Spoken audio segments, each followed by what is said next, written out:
PTSD, it's hard to describe.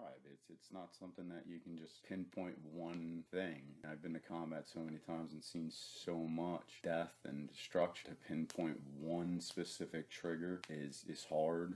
First time I realized I had PTSD was in 2005. My name is Paul John Ram Cottrell. I'm 39 years old. I'm a retired first sergeant from the U.S. Army. I served 21 years in the military. The one incident that triggered it in combat was April 3rd, 2003. I'd just gotten blown up by an RPG, and then the next day went back to work, and I was at a TCP, which is traffic control point, and we heard gunshots and found the Iraqi cop shot at the guy who was trying to steal a car and hit a 9-year-old boy. We seen the kid around a lot when we were going around Asamoah, Iraq, and we knew the kid. And it was the gunshot wound to the forehead. We rushed to the scene and we tried to get him medevac. I was working on him for about 6 hours before we got the okay to bring him into the aid station, and about 45 minutes before we got him into the aid station, he had died in my hands.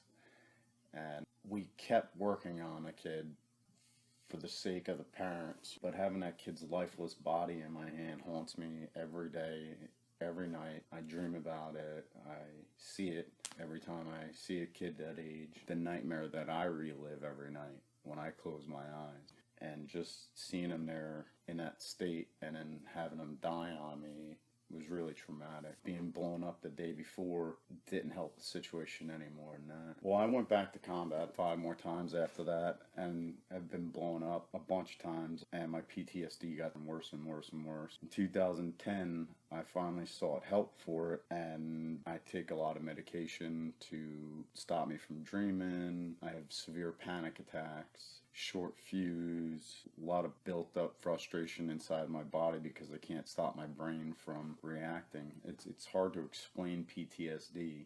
It's like your body's negative reaction to a situation that replays over and over and over again in your head. I see a psychiatrist and a psychologist every week and have for the last 5 years. There's a lot of ways that I like to help my PTSD is to help others get help or talk to them and get them to open up and talk about their issues. And I find that that helps me with mine. I started a PTSD support group on Aberdeen Proving Grounds, Maryland, and we've got a pretty good group of all ranks, and we all just kind of go in there and talk about our issues and help each other try to get past the trigger mechanism that some people have. A lot of people have a lot of drink a lot, fight with their families, and have lost a lot because of their post-traumatic stress disorder. And I find that it helps me to help them in that manner. I get real bad anxiety, panic attacks,